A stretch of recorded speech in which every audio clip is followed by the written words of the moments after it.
안녕하십니까?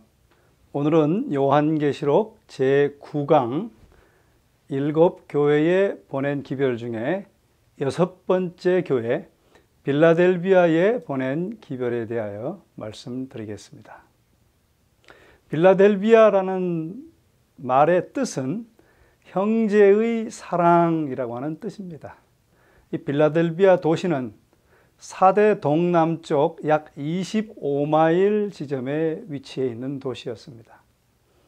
그 도시는 버가모 왕 아탈루스 2세에 의해 세워졌어요. 그는 그의 동생 유메네스 2세에 대한 사랑으로 그 도시를 동생의 이름을 따서 빌라델비아로 명명하게 되었습니다. 이 도시의 지리적 배경은요, 이 빌라델비아는 두 개의 비옥한 골짜기 사이에 있는 넓은 언덕 위에 세워진 도시였습니다. 동부 고원지대로 들어가는 관문이었고요. 그곳에는 유대인의 회당이 번창하였고 유대인들은 정치와 경제에도 큰 영향을 끼쳤습니다. 이 빌라델비아에 보내는 기별은 3장 7절부터 이렇게 시작하고 있습니다.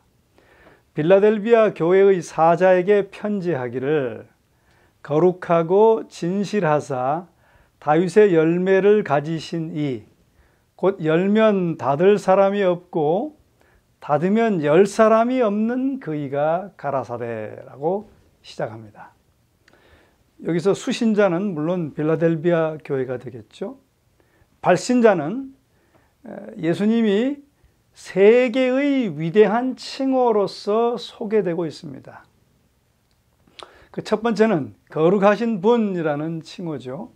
이 거룩하신 분이라고 하는 칭호는 구약에서는 물론 하나님을 언급하는 것입니다. 또한 신약에서 이 표현은 예수님에 대한 칭호입니다. 요한복음 6장 69절에 보면 베드로가 이렇게 말하죠. 우리가 주는 하나님의 거룩하신 자신 줄 믿고 알았삼나이다 라고 말합니다. 진실하신 분이라고 하는 것은 우리 주님은 당신의 신실한 백성에게 모든 약속들에 있어서 진실되고 신실하게 지키시는 분이라는 뜻입니다. 세 번째 칭호는 다윗의 열쇠를 가진 분이라고 말하고 있죠. 이것은 하늘과 땅의 전권을 그분이 가진 것을 상징합니다. 그분이 그렇게 전권을 가졌기 때문에 그분이 하시는 것은 아무도 금하지 못한다는 것입니다. 그분은 빌라델비아 신자들에게 자신이 전권을 받은 분으로 교회의 이기는 자에게 모든 것을 다 주실 수 있는 분으로 소개하고 계시는 것입니다. 계속됩니다. 8절 볼지어다 내가 내 앞에 열린 문을 두었으되 능히 닫을 사람이 없으리라. 내가 내 행위를 아노니 내가 적은 능력을 가지고도 내 말을 지키며 내 이름을 배반치 아니하였도다 라고 말합니다. 형제애가 있는 이 교회에는 위대한 기회가 부여되었다는 말입니다. 예수님은 그 교회 앞에 아무도 닫을 수 없는 열린 문을 두셨습니다. 이 열린 문은 무슨 뜻일까요? 네, 그것은 복음을 전파하는 기회에 대한 은유입니다. 바울은 골로새서 4장 3절에 이렇게 말하죠. 하나님께서 전도할 문을 우리에게 열어주사라고 말합니다. 하나님께서 이렇게 문을 여실 때 아무도 하나님을 섬기는 그리스도인들의 일을 막을 수 없습니다. 이 교회는 또 하나님의 말씀과 그리스도께 충성하는 교회였습니다. 그래서 이렇게 말하죠. 내 말을 지키며 내 이름을 배반치 아니하였도다. 이 교회는 그렇게 잘 그분의 말을 지켰고 배반치 않았어요. 타협이나 배도에 빠지지 않았다는 것이죠. 이 교회는 인내하는 그런 교회였습니다. 특별히 이 교회는 적은 능력으로 큰 일을 이룬 교회였다라고 말합니다. 사실 이 빌라델비아는 역사도 짧고 규모도 작은 도시였으나 기원전 2세기에 아시아의 헬라 문화와 언어를 퍼뜨리기 위해서 전략상으로 세워진 도시였습니다. 도시가 세워진 사명을 수행하여 삽시간에 헬라 문화와 언어를 아시아에 보급한 것처럼 열린 문을 통해서 놀라운 선교의 업적을 이룩한 교회가 바로 빌라델비아 교회였습니다. 다른 도시의 교회들에 비하여 수요나 또 재정적으로 연약하였고 유대인 회당의 혹독한 핍박을 받고 있는 교회였지만 그러나 실망하지 않고 하나님의 영광을 위해 참고 일하였던 것입니다. 그들은 적은 능력을 통하여 하나님의 큰 권능을 체험할 수 있었습니다. 약한 데서 강하게 되는 비결을 알았던 것이죠. 그래서 빌라델비아 교회는 복음의 선교 도시가 될 수 있었습니다. 9절은 계속 이렇게 기록합니다. 보라, 사단의 회, 곧 자칭 유대인이라 하나 그렇지 않고 거짓말하는 자들 중에서 몇을 내게 주어 너희로 와서 내 발 앞에 절하게 하고 내가 너를 사랑하는 줄을 알게 하리라. 그렇게 기록합니다. 이 빌라델비아 교회는 서머나 교회가 자칭 유대인이라 하나 실상은 사단의 회인자들로 인해 어려움을 겪은 것과 동일한 문제에 직면해 있었습니다.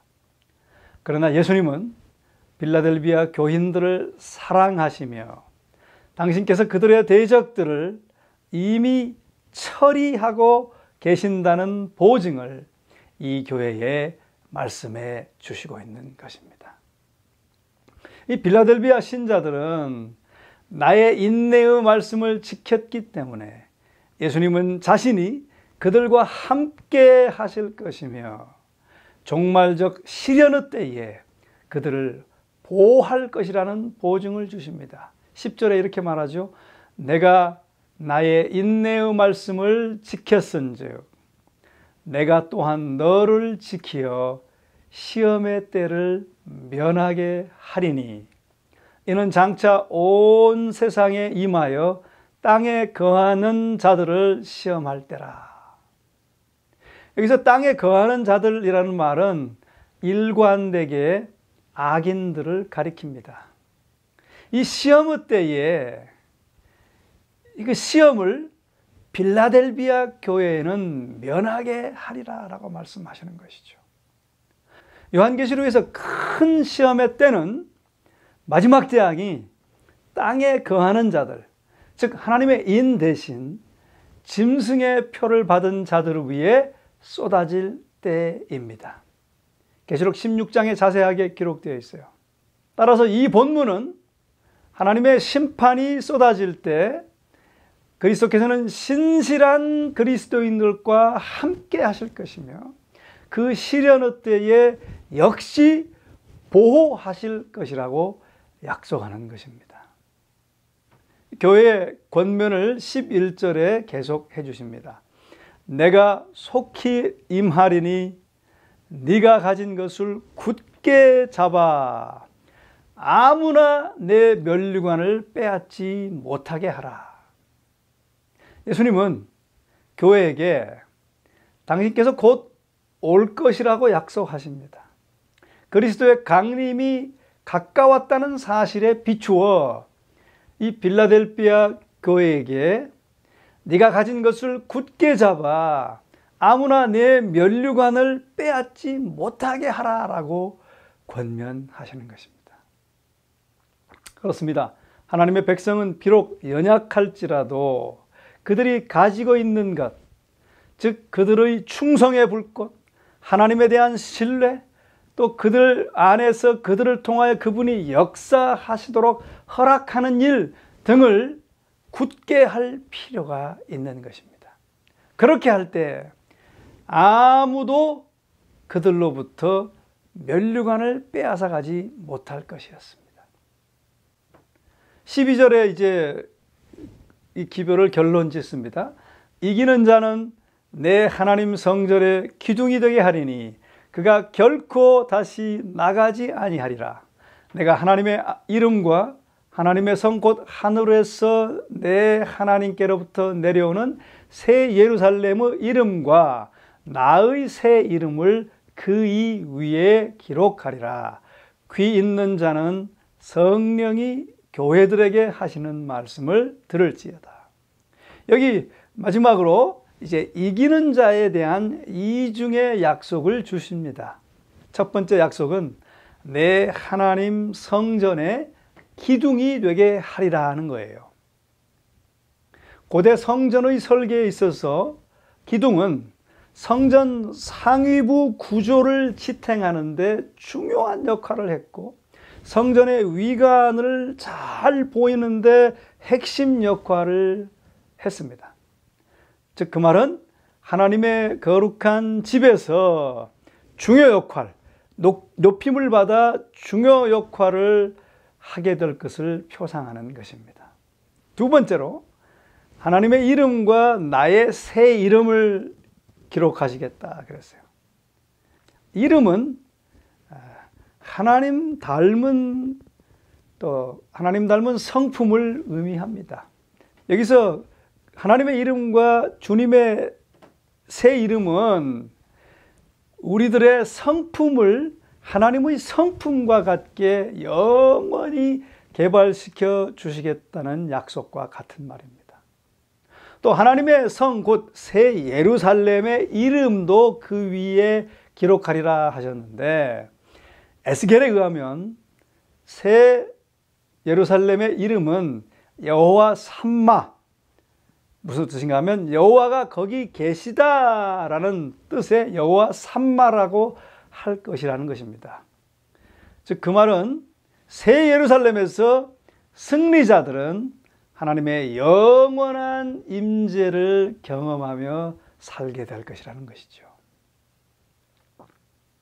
내가 가진 것을 굳게 잡아 아무나 내 면류관을 빼앗지 못하게 하면 하나님 성전의 기둥이 되고 또 하나님의 이름과 그분의 새 이름 그리고 예루살렘의 이름을 그 위에 기록하실 것이다 라고 놀라운 약속을 해 주시는 것입니다.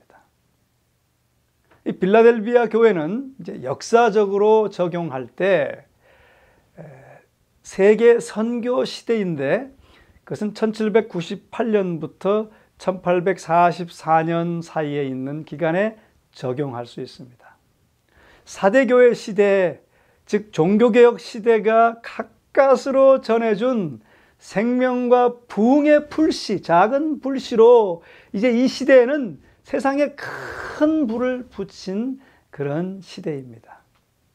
그 이름처럼 형제의 사랑이 교파와 국경을 넘어 신앙 부흥과 세계적 선교 비전을 나누는 시기, 즉 열린 문의 시대입니다. 교황의 몰락과 함께 또 성경에 눈을 뜬 교회들이 각성하여 세계적인 복음운동, 세계적 재림운동을 일으킨 시대이기도 합니다. 이 시대는 위대한 선교의 시대였습니다. 영국의 그리스도인들은 영국의 세계적 식민지 곳곳마다 대영 제국의 힘을 최대한으로 이용하여 그리스도의 구원을 가르치기로 결심하였습니다. 1785년에는 전 세계에 단 20여 개의 개신교 선교부가 존재했으며 그 절반이 인구도 많지 않은 모라비아 교도들에 의해 운영되는 것들이었습니다. 그때 침례교회 평신도 목사였던 윌리엄 캐리가 세계 선교에 대한 하나님의 소명을 듣게 된 것입니다. 하나님께 놀라운 것들을 기대하라. 하나님을 위해 위대한 일들을 시도하라 라는 이 말은 윌리엄 캐리의 좌우명인데요.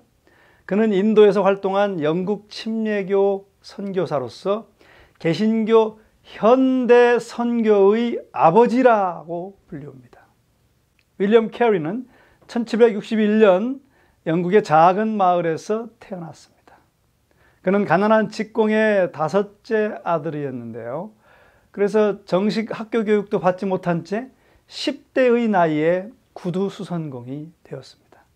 그가 17세 되던 무렵 어느 주일 설교 중에 인용되었던 위대한 복음 전도자들의 이야기는 이 소년의 마음을 송두리째 흔들어 놓았고, 그때부터 캐리의 가슴에는 해외 선교에 대한 비전으로 벅차오르기 시작했습니다.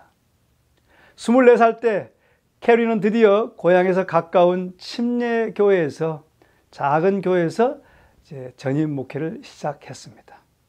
그러나 목회 사례비로는 가정을 꾸려나갈 수 없었기 때문에 그는 아주 어렵게 살았어요. 그래서 구두를 수선하기 위해 가죽을 자르고 또 꿰매야 했습니다. 그 당시 영국은 요한 웨슬레이와 조지 위필트가 이끄는 영적 부흥운동이 영국 전역을 휩쓸고 있었습니다. 그러나 아무도 세계 선교에 대해서는 관심을 갖고 있지 않았어요. 그래서 캐리는 침례교 성직자 회의에서 땅끝까지 복음을 전하라는 주님의 지상명령과 그것을 현대에 적용하는 문제를 제기합니다. 하지만 그 반응은 냉담했습니다. 한 원로 목사님은 일어나서 캐리에게 이렇게 말했습니다. 이복의 젊은이, 그만 열내고 자리에 앉게나. 만약 하나님께서 이방인들을 개종시키려고 한다면 자네나 우리 도움 없이도 얼마든지 하실 수 있을 걸세. 이 말은 그 캐리의 선교 열정에 찬물을 끼얹는 말이었고, 그곳에 모인 모든 목회자들은 캐리의 주장을 현실성 없는 환상이라고 비웃었습니다. 그러나 캐리 안에 불붙은 세계 선교에 대한 비전과 성령의 불은 더욱 크게 타올랐습니다. 캐리는 몇 달 후에 87페이지에 달하는 해외 선교를 위한 변증서를 써냈어요. 세계 선교는 기독교인이 반드시 해야 할 의무임을 역설하였던 것이죠. 그렇게 그는 말씀을 전하면서 간절한 기도 가운데 여러 목사님들에게 세계 선교의 비전을 심었고 늘 다음과 같이 말했습니다. 하나님으로부터 위대한 일을 기대하라. 하나님을 위해 위대한 일을 시도하라. 많은 사람들이 지금은 하나님의 때가 아니라고 했지만 그는 지금이 바로 하나님이 나와 당신을 통해 위대한 세계 선교의 역사를 이루실 때인 것을 역설했습니다. 아마도 빌라델비아 교회의 열린 문의 시대인지를, 그가 살아가는 시대가 그런 시대인지를 영감적으로 알았던 것 같습니다. 그는 계속해서 세계 선교를 기대하고 또 그것을 시도하라고 도전했습니다. 드디어 1793년 캐리가 32세 되던 해, 그는 인도 영혼들을 향한 상한 목자의 심정을 안고 인도 선교사로 가고자 결단했습니다. 그러나 그 길을 막는 많은 장애물들이 나타났어요. 첫째는 그의 아버지였어요. 아버지는 캐리의 말을 듣고 딱 한마디로 말했습니다. 미친놈. 둘째는 그의 아내였습니다. 그 아내는 문맹의 평범한 주부였고 평범한 삶을 살기 원했어요. 당시 넷째 아이를 임신 중이었던 그녀는 캐리에게 여보, 인도는 절대로 안 돼요. 제발 우리 아이들도 좀 생각해 주세요.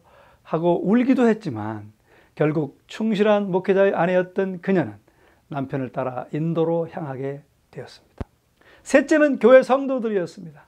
성도들은 캐리와 같은 훌륭한 목회자를 놓쳐서는 안 된다는 생각으로 교회의 장래를 위해 절대로 목사님을 보내지 않겠다고 나섰던 것입니다. 어쨌든 우여곡절 끝에 윌리엄 캐리는 마치 사도 바울처럼 벅찬 마음으로 인도를 향했습니다. 하지만 그들이 아프리카 희망봉을 돌아 격렬한 폭풍을 뚫고 5개월 만에 인도 땅에 도착했을 때 캐리 눈에 비치는 인도는 가난에 찌들리고 카스트 제도로 인해 자멸해 가는 절망과 죽음의 나라였습니다. 사티라는 제도는 남편이 죽으면 그 부인이 함께 불에 타야 하는 제도인데 그 제도를 실행하고 있었어요. 또 겐지스 강가에서는 겐지스 강의 여신에게 겐지스 강 여신이여라고 외치면서 그 자신들의 아이들을 악어가 득실득실한 그 겐지스 강에 던지는 그런 미신이 가득한 나라였습니다. 그런 인도에 도착한 지 1년 만에 5살 난 아들이 이질로 죽게 되었습니다. 캐리의 아내는 그 충격을 견뎌낼 수가 없었어요. 그녀는 완전히 정신착란에 빠져 극심한 고생을 했다고 기록하고 있습니다. 인도에 도착한 후 캐리는 그렇게 7년 동안 죽음과 싸우며 복음을 전했습니다. 그러나 7년 동안 단 한 명의 개종자도 얻을 수 없었습니다. 그러나 캐리는 물러설 수 없었습니다. 1800년 동인도 회사의 추방령으로 캐리는 또 이제 선교 기지를 세람포르로 옮기게 됩니다. 이제 그곳에서 결실들이 나타나기 시작하였습니다. 특별히 캐리는 선교를 위해서 현지 언어로 성경을 번역하는 작업에 힘을 기울였는데 그는 인도인 교사들의 도움을 받아 인도의 주요 언어로 신구약 성경을 완역하였습니다. 캐리가 성경을 다 번역한 후 출판하기 위해 영국에서 인쇄기를 도입하고 또 기술자들을 불러서 조판을 완성했어요. 그런데 출판 직전 캐리가 지방 순회 전도를 나간 사이에 불이 나서 그만 인쇄기와 원고가 몽땅 불타버리고 말았습니다. 여러분들 같으면 그런 상황에 어떠시겠습니까? 수년간의 노고가 한순간에 잿더미로 바뀐 것이었습니다. 망연자실하지 않을 수 없는 상황이었어요. 그런데 캐리는 낭망하지 않고 잿더미 위에서 무릎 꿇고 감사의 기도를 드렸습니다. 그는 이렇게 기도했어요. 하나님께서 제 원고가 부족하다는 것을 아시고 완전하게 다시 번역하라고 없애신 뜻으로 압니다. 감사합니다. 제가 다시 시작하겠습니다. 라고 시작했어요. 그리고 다시 성경 번역을 다시 재개하였습니다. 캐리는 그렇게 믿음으로 낭망치 않고 도전하여 결국 수많은 인도 방언과 중국어, 미얀마어, 말레이어 등 44개의 언어로 성경을 번역해서 출판했습니다. 윌리엄 캐리는 수없이 실패를 경험했으나 하나님이 함께 하심을 믿고 포기하지 않는 그런 사람이었습니다. 그는 또한 세람포르 대학을 세웠는데 이 세람포르 대학에서 캐리의 지도하에 수십만 권의 성경과 복음서가 여러 언어와 방언으로 출판되었습니다. 그는 또 남편이 죽으면 부인도 함께 화형시키는 수티 제도와 어린아이를 강물에 던지는 관습들을 폐지시키는 데에 큰 공헌을 하였습니다. 그는 자신의 모든 것을 바쳤고 영적인 갈급함으로 지쳐있는 인도인들에게 진정한 기쁨을 주고자 인도 대륙에서 온 전력을 다 기울였던 것입니다. 그의 업적은 인도에만 국한된 것이 아니었고 그런 그의 영향력으로 말미암아 런던 선교회, 스코틀랜드의 글래스고우 선교회, 네덜란드 선교회, 또 영국 해외 성서공회, 미국 해외 선교위원회, 미국 침례교 선교협회, 미국 성서공회 등이 창설되어 오늘날 세계 선교의 키트를 다져 놓았던 것입니다. 그는 18세기에서 19세기에 걸친 세계 선교에 불을 당긴 위대한 믿음의 용사였습니다. 그의 믿음으로 세계 선교의 역사가 시작되었고 19세기 선교 황금 시대를 열게 된 것이었습니다. 무엇보다도 그 자신이 인도의 한 알에 썩어지는 밀알이 되어 수많은 열매를 맺게 된 것입니다. 그는 진정 현대 선교의 문을 활짝 연 선교의 아버지였습니다. 오늘날 인도에는 약 2천만에서 3천만의 사람들이 기독교인이고 그것은 이후로 계속 증가하고 있습니다. 자, 이렇게 세계 선교 사업이 확장된 것을 연대별로 요약해 보면 첫 번째는 1972년 윌리엄 캐리가 세계 선교에 대한 소책자를 발간합니다. 또 캐리는 1793년 인도를 향한 항해를 떠나기 전에 침례교 선교회를 조직하는 일에 조력했는데 이 선교회가 선교 자금 모금과 또 선교사 후보의 선정을 추진했습니다. 또 1794년에는 선교 잡지 복음 전도지를 처음 발간했습니다. 3년 후 1796년 런던 선교회가 초교파적으로 결성되었으며 다시 2년 후 1798년에는 화란의 제3회 선교회가 결성되었습니다. 1798년 드디어 윌리엄 캐리가 인도로 선교사로 떠납니다. 또 1804년에는 영국 및 해외 성서공회가 설립되어서 선교사들이 필요로 하는 여러 언어로 성경의 전체 또는 부분을 번역하여 출간하는 일을 지원하게 되었습니다. 뒤이어 유럽과 미국의 여러 개의 성서공회들이 결성되었습니다. 또 1807년에 로버트 모리슨은 중국으로 선교사를 갔고 1814년 침례교 선교연합회가 조직되었습니다. 1816년 드디어 미국 성서공회가 조직되었고 1840년에 리빙스턴은 아프리카 선교지로 떠나가게 되었습니다. 또 아울러 이 시기는 세계적 재림운동의 시기였는데요. 1750년 5월 19일은 암흑일로서 세계를 놀라게 만들었고요.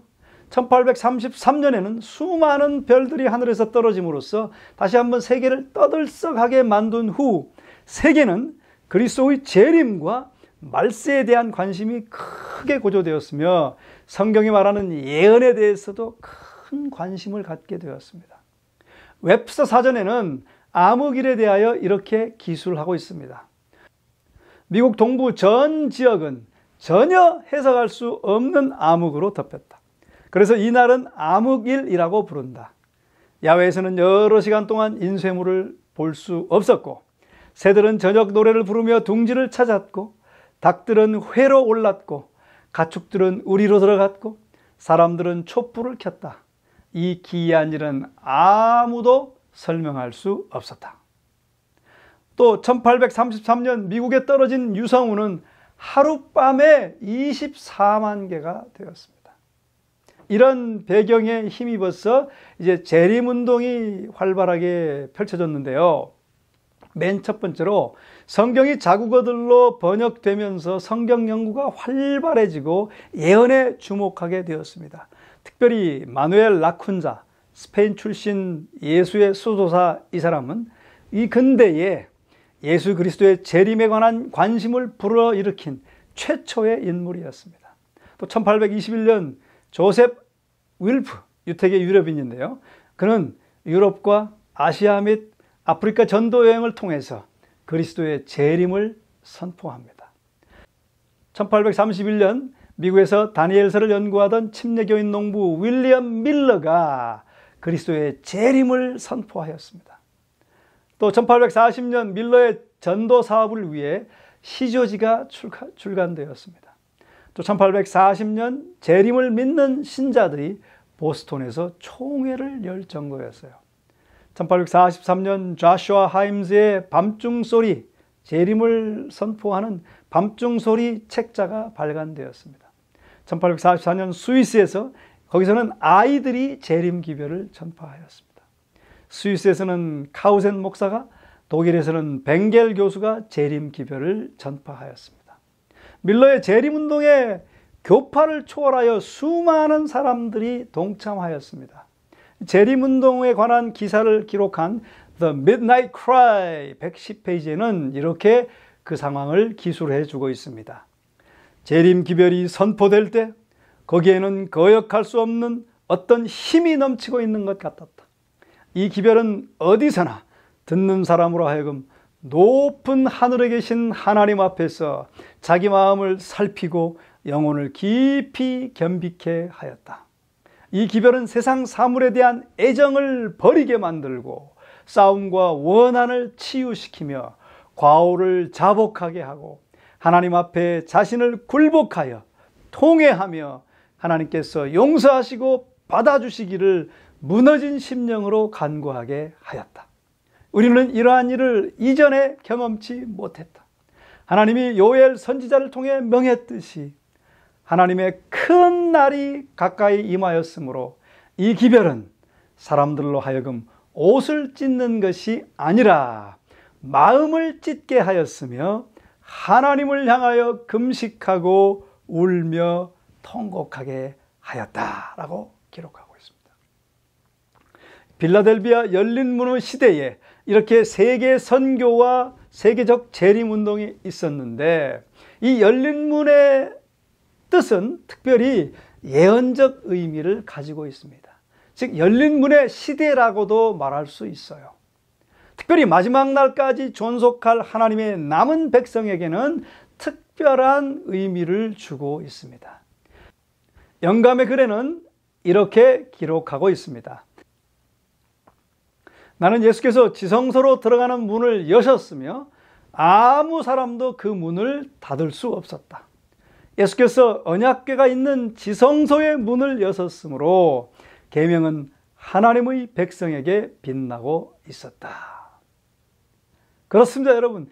열린 하늘성소의 대제사장의 봉사로 인해 이 세상이 혜택을 받을 수 있는데 사단은 그 문을 닫아버려서 혜택을 못 받게 하려고 하고 있습니다. 히브리 4장 16절에는 이렇게 말씀하시잖아요. 그러므로 우리가 은혜의 보좌로 담대히 나아가자. 이는 우리가 자비를 얻고 필요한 때에 도우시는 은혜를 발견하기 위함이라. 이렇게 열린 문을 두시고 필요할 때에 무시로 은혜의 보좌로 나아가서 은혜를 얻도록 하나님께서 자비를 베풀고 계십니다. 이 열린 문의 시대에 은혜의 보좌로 나아가서 은혜 충만하여 세계 선교와 재림운동의 바톤을 받아 신실하게 일하는 우리가 되어서 하나님의 성전의 기둥이 되고 하나님의 이름과 주님의 이름 그리고 새 예루살렘의 이름이 우리 위에 기록되는 여러분과 제가 되기를 주의 이름으로 간절히 축원합니다. 기도하시겠습니다. 사랑의 아버지 하나님, 오늘 빌라델비아 교회에 주는 기별을 통하여 다시 한번 우리가 세계 선교의 시대 또 세계적 재림운동의 시기에 연장선상에 살고 있음을 알게 하시니 감사합니다. 그 열린 문을 두신 우리 주님의 자비를 생각하며 은혜의 보좌에 담대히 나아가서 충만히 은혜와 축복을 받아서 세계 선교와 또 재림운동의 바톤을 이어받아 열심히 매진하는 저희 모두가 될 수 있도록 하나님 축복하여 주시옵소서. 예수님의 이름으로 간절히 기도합니다. 아멘.